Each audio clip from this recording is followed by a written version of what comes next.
आज तुम्हें एक बात बताता हूँ। अगर मन के अंदर ईमानदारी हो ना, ठीक है, मन के अंदर अगर इच्छा इंसान को कुछ कर गुजरने की हो, तो वो कोई भी काम अच्छा कर सकता है। मानो मुझे पकौड़े बनाना नहीं आता या मुझे कोई भी काम करना नहीं आता, लेकिन अगर मेरी इच्छा है ना कि मुझे उस चीज़ में आगे बढ़ना है, उसमें अपने आप को बेहतर करना है, मुझे सबसे बेस्ट उस फील्ड का बनना है, तो आप ऑटोमेटिक वहाँ पर अच्छा करना शुरू कर देंगे। मैं आपको बता रहा हूँ, पहले दिन कमियाँ आएंगी, दूसरे दिन कमियाँ आएंगी, तीसरे दिन कमियाँ आएंगी, लेकिन उन कमियों में एक एक करके आप उसमें काम करना शुरू करेंगे।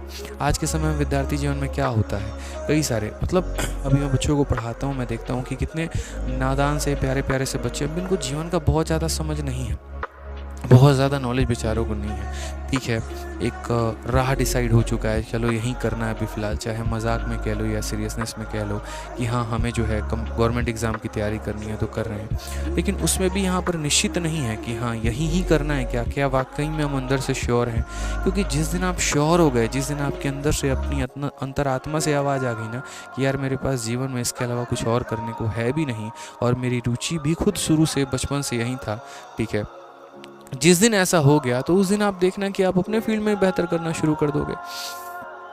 बच्चे आज कहते हैं कि सर जीएस हमको समझ में नहीं आता है, जीएस हमको डर लगता है पढ़ने में, बहुत कोशिश कर ली है लूसेंट याद करने का, बहुत कोशिश कर ली है स्टैटिक जीके पढ़ने का, नहीं हो पाता है सर, बड़ा मुश्किल रहता है हमारे लिए। ठीक है भाई, मुश्किल आपके लिए भी था और मुश्किल हमारे लिए भी था।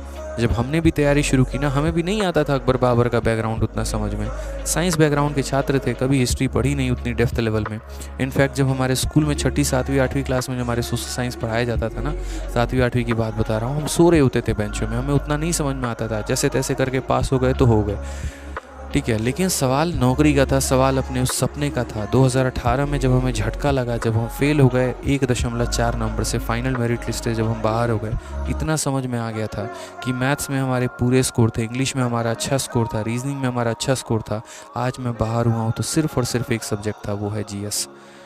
और अगर उसमें शायद मेरा अच्छा स्कोर होता ना, तो आज मुझे यहाँ पर रोना नहीं बैठना पड़ता, आज मुझे 1 साल वापस से नहीं रगड़ना पड़ता।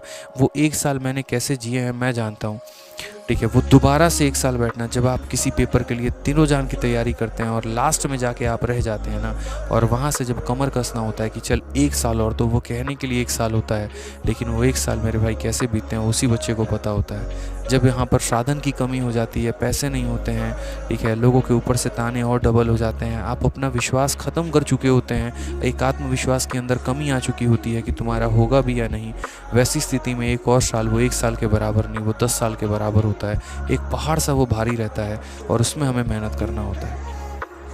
मैं उस 1 साल को फिर 1 और साल में कन्वर्ट नहीं करना चाहता था, उसको आखिरी अटेम्प्ट ही बनाना चाहता था। इसी वजह से भाई साहब, जो चीज़ कहते हैं ना, कभी कभी ऐसा होता है जैसे करेले का जूस है, किसको अच्छा लगता है, नहीं लगता भाई, कड़वा हर किसी को लगता है, लेकिन क्या करोगे, सेहत के लिए फ़ायदेमंद है, तो ज़िंदा रहना है तो पीना पड़ता है।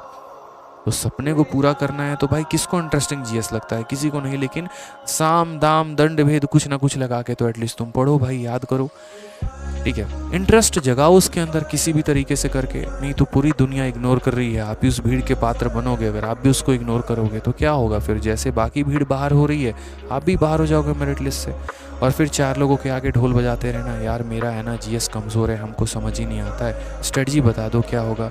कभी इस टॉपर की वीडियो, कभी उस टॉपर की वीडियो, कभी उस टॉपर की वीडियो, यही कहानी हमारे इर्द गिर्द घूमते रहती है, यही हम करते रहते हैं। आए दिन 50 लोगों से सलाह तो लेते हैं, अमल हम किसी पे नहीं करते। उसने कह दिया लूसेंट अच्छा है तो ठीक है, किसी ने कह दिया घटना चक्र अच्छा है तो ठीक है, किसी ने बोल दिया स्पीडी अच्छा है तो ठीक है, बढ़िया भाई, सबकी बातें सुन के किताब खरीद के लेके आए, लेकिन मजाल किसी एक दिन हम बैठ जाएं पढ़ने उस पर, पॉसिबल ही नहीं है। 100 की मत सुनो, किसी एक की सुनो, लेकिन उसके सुन के एटलीस्ट उसको फॉलो तो करो। सुन रहे हो सबकी, कर किसी की नहीं रहे हो, और कर किसकी रहे हो, आखिर एट द एंड अपने ही मन की, जो तुम्हारा मन कहता है, जो तुम्हारी अंतरात्मा कहती है, और फिर बोलते हो कि सर जीएस हमारा वीक है। कैसे सुधरेगा? आज अगर हम ही एक वीडियो ला देना, जीएस का रामबाण, ये कर लो तो सिलेक्शन हो जाएगा, गारंटी कहता हूँ 5 लाख से कम व्यूज़ नहीं आएंगे, लेकिन उसको फॉलो करने वाले 500 लोग भी नहीं होंगे जो अपने डेली की दिनचर्या में फॉलो कर पाएँ। तो सिर्फ हमें स्टफ़ देखना है जो हमें मसालेदार लगता है, जो हमें इंटरेस्टिंग लगता है, जिसमें हमें मज़ा आता है, लेकिन फॉलो करने की जब बात आती है तो 10 कदम सबसे पहले हम लोग पीछे लेते हैं। तो ऐसा ना करिए आप लोग, बड़ा कमी सा महसूस होता है, जो बात होती है मैं बेबाकी से बोलता हूँ यहाँ पे, ठीक है, जीवन में हमने कभी किसी के चापलूसी करना सीखा नहीं यहाँ पे, और कभी किसी को गलत राह बताया नहीं। कड़वा लगे, मीठा लगे, जैसा भी लगे भाई, बात तो यही है, मानना पड़ेगा तो मानो, ये सच्चाई है, ये वास्तविकता है। पढ़ना है तो पढ़ना है, मेहनत करना है तो मेहनत करना है। शॉर्टकट जीवन में मेरे भाई कुछ भी नहीं है, आप बच के नहीं निकल सकते, ध्यान रखिए। समझ गए? चलिए आइए यहाँ पे। तो इस वास्तविकता को हमने अपने जीवन में समझा, हमें पता है कि हमें क्या करना था, ठीक है, और इसी तरीके से हम अपने आप पे मेहनत करते चले गए, और इसी तरीके से भगवान के दया से थोड़ा बहुत अच्छा पढ़ा पाते हैं। जिस उम्र में लोग अभी पढ़ाई कर रहे होते हैं, शायद उस उम्र में इंस्पेक्टर बना चुके हैं कईयों को, और अभी बना रहे हैं, और ये कारवां सफ़र आगे है, ठीक है। थोड़ी मेहनत हमारी है, 90% मेहनत आपकी है, 10% का योगदान हमारा हो जाता है, बस वहीं पर हो जाता है सिलेक्शन, ठीक है। चलो आ जाओ। तो क्वेश्चन नंबर 10 देखते हैं क्या कहा गया है।